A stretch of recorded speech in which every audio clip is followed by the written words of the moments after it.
Salut, de retour pour la deuxième partie de cette vidéo. Donc c'est la pauvreté au Cameroun, deuxième partie. En fait, vous avez compris que c'était pour qu'on essaye de voir. Là, on a en face de nous le classement Jeune Afrique des 500 entreprises africaines. Bon, abus de langage. Des 500 entreprises en Afrique, pas africaines, les plus performantes depuis 2020. Donc, c'est un classement 2022, mais basé, appuyé sur les performances de 2020 pour certaines et de 2021 pour d'autres. Et ça nous permet de voir clairement quels sont les pays où on peut parler d'un entrepreneuriat compétitif. En fait, j'ai dû sauter 2 entreprises camerounaises là. Donc, ça ne fait pas 7, ça fait 9. Alors, sur le top 500 des entreprises qui se font le plus de blé, c'est-à-dire les entreprises les plus performantes en Afrique en 2022, on a 9 entreprises camerounaises. Et je répète, c'est un abus de langage, ce n'est même pas des entreprises camerounaises, c'est des entreprises au Cameroun. Du moins, on a le classement du Cameroun, voilà, si vous voulez. On a la proportion du Cameroun. C'est mieux dit ainsi. 9 sur 500. Si on fait le ratio, si on fait la règle de 3, vous verrez. Si on fait le pourcentage, tout simplement, vous verrez qu'on est en dessous des 2%. Donc, en fait, l'entrepreneuriat au Cameroun représente moins de 2% de l'entrepreneuriat africain. L'entrepreneuriat au Cameroun représente moins de 2% de l'entrepreneuriat africain. Waouh! Ça fracasse, hein? Ça fait mal à la tête quand on entend ça. Mais ça s'explique. L'autre jour, je causais avec un confrère de la Startup Academy, je vais taire son nom, mais il m'a dit que c'est compréhensible parce que regarde, là, le Cameroun fait partie des pays d'Afrique francophone. Et tu verras que, en réalité, il y a plusieurs facteurs qui expliquent cela. Premier facteur, c'est que en Afrique francophone, les pays n'ont pas leur monnaie propre. Leur monnaie, c'est le franc CFA, qui est une monnaie coloniale française.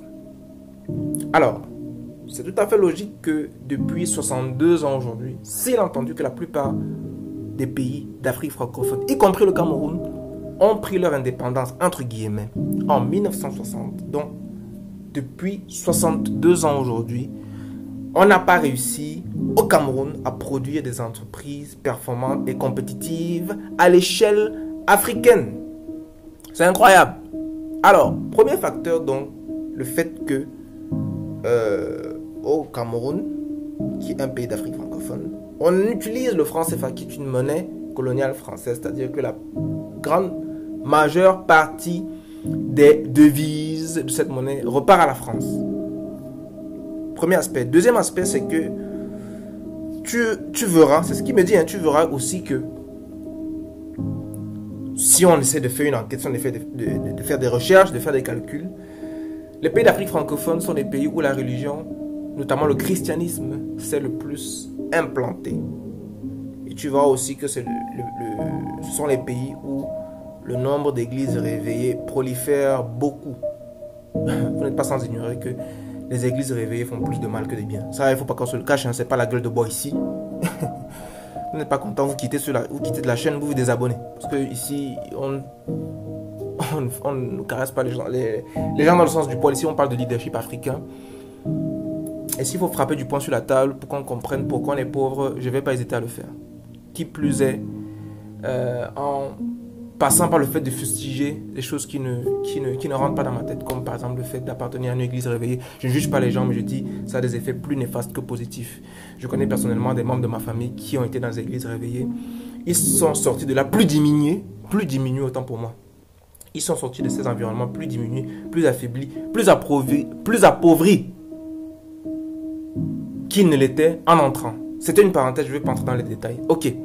Troisième facteur, tu verras que c'est une question de mindset aujourd'hui. Quand tu regardes dans l'imagerie populaire africaine, d'Afrique francophone, qu'est-ce qui intéresse les Africains? Qu'est-ce qui intéresse les Africains d'Afrique francophone? L'entrepreneuriat n'est pas promu ici. Ce qui est plus promu, c'est le salariat. D'accord? Et regardez bien encore tous les pays qui sont classés. Regardez, essayons de remonter dans le haut du classement. Regardez. Essayons même de prendre le top 20. Prenons juste le top 20. Vous voyez, Algérie, Afrique du Sud, Nigeria, Afrique du Sud, Nigeria, Angola, Afrique du Sud. Il y a des pays d'Afrique lusophones, mais regardez, c'est majoritairement des pays d'Afrique anglophones. C'est pour dire quoi? C'est pour dire que les anglo-saxons, ils sont quand même venus avec le spirit, avec le mindset du capitalisme, qui est leur idéologie, du moins l'une de leurs idéologies majeures en ce qui concerne la création d'argent, surtout en ce qui concerne la création de richesse, en ce qui concerne la création de valeur ajoutée, parce que c'est la valeur ajoutée en réalité qui génère de l'argent. C'est une idéologie anglo-saxonne. Et c'est normal donc qu'en Afrique francophone, on ne l'est pas. Parce que nous ne sommes pas... C'est vrai que le Cameroun est bilingue, mais nous sommes majoritairement francophones au Cameroun. Nous n'avons pas l'esprit anglo-saxon. Donc normal qu'on ne développe pas l'entrepreneuriat. Mais ce qui est bien, c'est qu'aujourd'hui, il y a des prémices quand même. Je ne sais pas si on sera des pionniers. Mais voilà. On commence doucement à se former. Et il y a une nouvelle vague d'entrepreneurs qui s'illustre de manière magistrale. On les connaît, je ne vais pas citer les noms. D'accord? Donc, c'est un problème de mindset d'abord. C'est un problème d'idéologie, d'état d'esprit. Quel est l'état d'esprit qu'on promeut en Afrique? Je ne voudrais pas venir sur le critère durabilité ou du moins le critère d'âge des industries, des multinationales. Parce que aujourd'hui, Tesla, par exemple, a démontré qu'on peut avoir moins de 50 ans, mais battre des records en termes de performance, en termes de chiffre d'affaires. Vous voyez? Alors, de tout ça, qu'est-ce que je retiens? C'est vrai qu'on a cité quelques facteurs, on peut citer d'autres facteurs après, mais de tout ça, ce que je retiens, c'est que, premièrement, il y a encore la place, donc il y a de quoi être optimiste pour ceux qui se forment en entrepreneuriat, surtout pour ceux qui se forment en marketing et plus précisément encore en intelligence marketing, parce que l'entrepreneuriat, c'est majoritairement de l'intelligence marketing. Il y a de la place. En 62 ans, si on ne représente même pas 2% de l'entrepreneuriat africain, nous en Afrique francophone, c'est-à-dire, bon, plus précisément au Cameroun, si le Cameroun ne représente même pas encore 2% de l'entrepreneuriat africain, ça veut dire que, quelque part, il y a la place pour ceux qui veulent entrer. Vous voyez, je préfère prendre ça d'un point de vue optimiste, et c'est la réalité parce que les faits sont là, ils parlent d'eux-mêmes. Il y a un éveil global, une prise de conscience globale qui est en train de se faire en Afrique. Plus encore en Afrique francophone, mais je veux dire, c'est encore très embryonnaire, mais au moins c'est embryonnaire. On n'a pas encore commencé l'entrepreneuriat au Cameroun, c'est ce que ça signifie. Il y a quelqu'un qui disait, toujours dans la bulle Startup Academy, je ne vais pas citer les noms, on est au vestiaire de l'entrepreneuriat, on est encore dans les vestiaires de l'entrepreneuriat. On n'est même pas encore dans les vestiaires en fait. Parce que pour être dans les vestiaires, ça veut dire que tu t'es quand même entraîné, ça veut dire que tu peux jouer d'un moment à l'autre. Non. Ça veut dire que tu es déjà capable quand même de sauter, de courir. Oh, nous on rampe encore, nous on vient de naître, nous sommes encore, en fait, on n'est même pas encore né en fait. Si on ne représente même pas encore 3%, on ne représente même pas encore 2% de l'entrepreneuriat en Afrique en 62 ans. Bon, le Cameroun existe depuis 62 ans, officiellement. Mais, quand même. Du moins, le Cameroun moderne.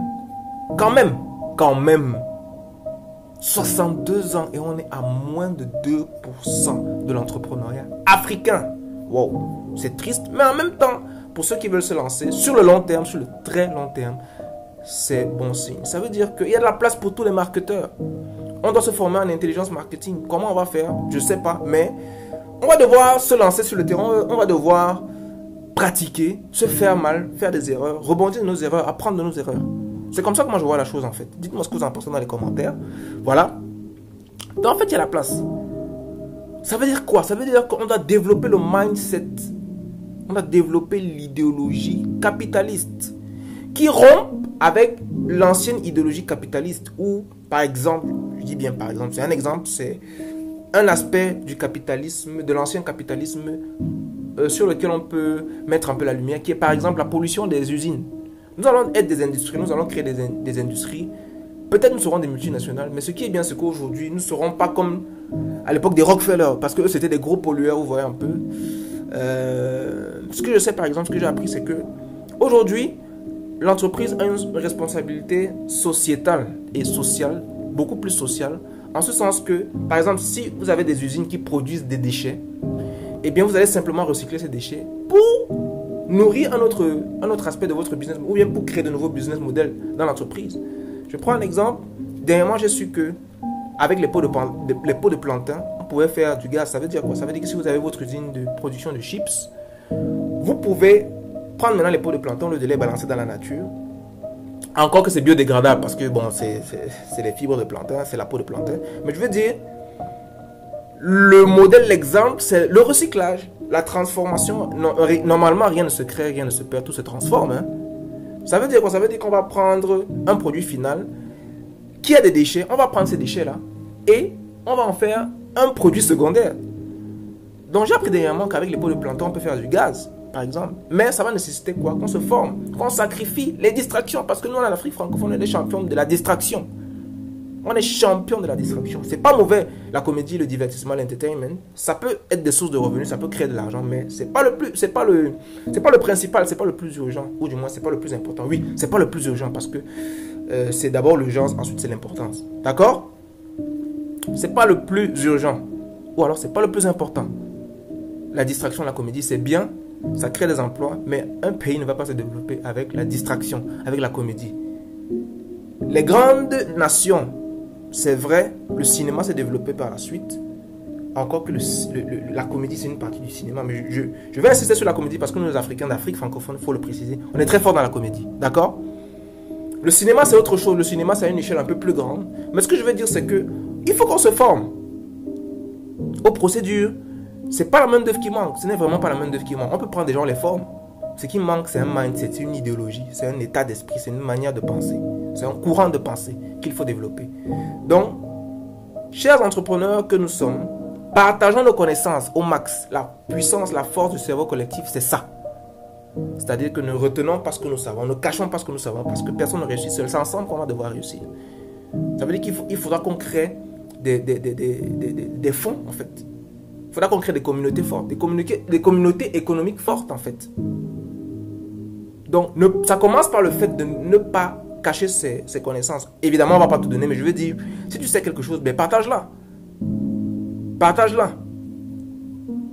Vous voyez, le malheur, c'est que, par exemple, au Cameroun, il y a eu beaucoup de milliardaires qui sont d'une certaine génération. Et vous allez voir que ces personnes d'une certaine génération, ils ont gardé les connaissances pour eux.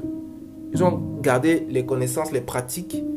Ils n'ont pas formé la relève. Donc, certains meurent en ne formant pas la relève. Pourquoi? C'est un problème.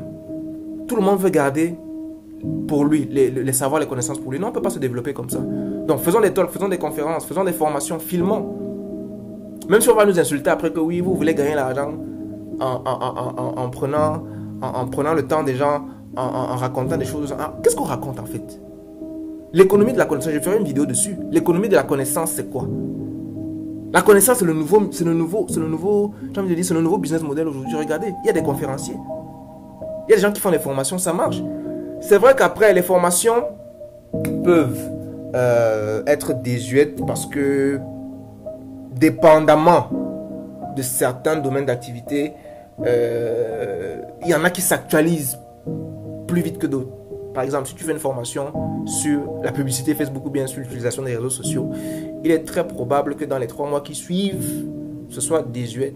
Ça dépend que tu fasses une formation, un livre, une vidéo, peu importe, une production intellectuelle sur le digital, par exemple sur Facebook ou sur Google ou je sais pas, n'importe quoi, n'importe quelle plateforme digitale. Si tu fais une formation dessus, il est probable que dans 3-4 mois, ce soit déjà dépassé parce que les algorithmes s'actualisent tous les jours.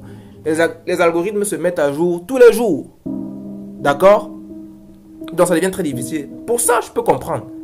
Faire une formation, c'est très délicat. Ça demande de se mettre à jour tous les jours. Mais c'est pas pour autant qu'on va retenir les informations, les connaissances qu'on a. Je répète, la puissance du cerveau collectif, c'est ça qui va nous sortir de la galère. Il faut ventiler au max ce mindset du capitalisme positif. Je répète, qui ne sera plus comme l'ancien capitalisme où on passait le temps seulement à nourrir la pompe Afrique sans pour autant se soucier de l'environnement. Parce que quand tu crées ton entreprise, quand tu crées ton industrie, quand tu veux t'implanter sur un marché, tu vas faire une étude environnementale. Un autre facteur aussi qu'on pouvait évoquer ici, c'est l'instabilité politique, par exemple. Je ne vais pas trop rentrer dans la politique, voilà, mais je veux dire, si tu essaies de faire un scan, si tu essaies de scanner tous les pays africains, quels sont les pays africains qui font l'objet des conflits armés dans les médias? Tu vas voir que c'est les pays d'Afrique francophone une fois de plus. Tu vas rarement voir qu'on parle de l'Afrique du Sud. C'est vrai que l'Afrique du Sud, il y a souvent des problèmes sociaux là-bas, mais je veux dire, c'est sur 10 pays, la majorité, c'est les pays d'Afrique francophones, les pays où il y a le drame, les conflits sociaux, les conflits armés, les guerres, machin, en Afrique, majoritairement, c'est des pays d'Afrique francophone. Donc, parfois, tu te demandes si c'est pas fait exprès pour entretenir la contraction intellectuelle, spirituelle, pour diluer le mindset, le véritable mindset qui doit être le nôtre, c'est-à-dire la création de valeur ajoutée. Tu te demandes si parfois c'est pas fait exprès. En tout cas, on a compris ce qu'il faut faire dès à présent. Ça va nécessiter beaucoup de sacrifices. Travaillons, mais je dis, ne le faisons pas seuls. Mettons-nous ensemble, constituons des communautés fortes qui avons les mêmes visées, qui avons les mêmes objectifs et surtout qui voyons loin. C'est surtout ça qu'il faut comprendre. Nous qui voyons loin là, mettons-nous ensemble, essayons de faire des choses. Le plus important, c'est de se mettre ensemble. Après, on va pouvoir générer des sous. Ces sous-là vont créer de la valeur ajoutée, ces sous vont créer des emplois, ces sous vont permettre à ce qu'on paye les impôts dans notre pays. Donc, les impôts vont payer les cotisations sociales, vont payer l'éclairage électrique. L'éclairage électrique. Oui, l'éclairage électrique public. Voilà, bien sûr, c'est un éclairage électrique. Il y a d'autres formes d'éclairage. Bon, bref. Vont payer l'éclairage public, vont payer les salaires des fonctionnaires. D'accord? Travaillons sérieusement. On est obligé de faire des sacrifices. Je sais que nous, les Africains d'Afrique francophone, on n'aime pas faire les sacrifices parce qu'on est trop dans la procrastination, on est trop dans la distraction. On aime se distraire, on aime boire aussi. Mais à un moment donné, il va falloir qu'on se fasse violence si on veut aller loin, si on veut générer des richesses. Et si dans ce classement des top 500 des entreprises africaines, on veut être bien classé, il faut qu'on soit 30 ici, pourquoi pas 10, 20, 30. Dans quelques années, on va être 30. Mais voilà, c'est beaucoup de sacrifices. On veut plus d'entreprises locales avec des capitaux majoritairement locaux. Parce que toutes ces entreprises qu'on a vues là, les entreprises camerounaises, je ne pense pas que les capitaux soient majoritairement locaux, même les entreprises d'État. En tout cas, bref, c'est une question de business, mais je veux dire, travaillons, bossons, faisons des choses, prenons des risques, faisons-nous mal, échouons, mais je pense que c'est pour que nos nations, nos pays se développent. C'est pour que le Cameroun, là, je vais maintenant prendre partie de mon pays, le Cameroun, spécifiquement. C'est pour que notre pays, le Cameroun, se développe. N'attendons pas toujours que les autres viennent faire à notre place. Nous-mêmes, nous pouvons le faire. Nous sommes intelligents, nous sommes compétents. Voilà. C'est ce que je voulais partager avec vous dans cette vidéo. Partagez la vidéo au max. Faites des commentaires, faites des likes. Voilà, dites-moi ce que vous en pensez. Abonnez-vous pour ceux qui ne sont pas encore abonnés. Je vous dis, portez-vous bien. À bientôt. On est ensemble.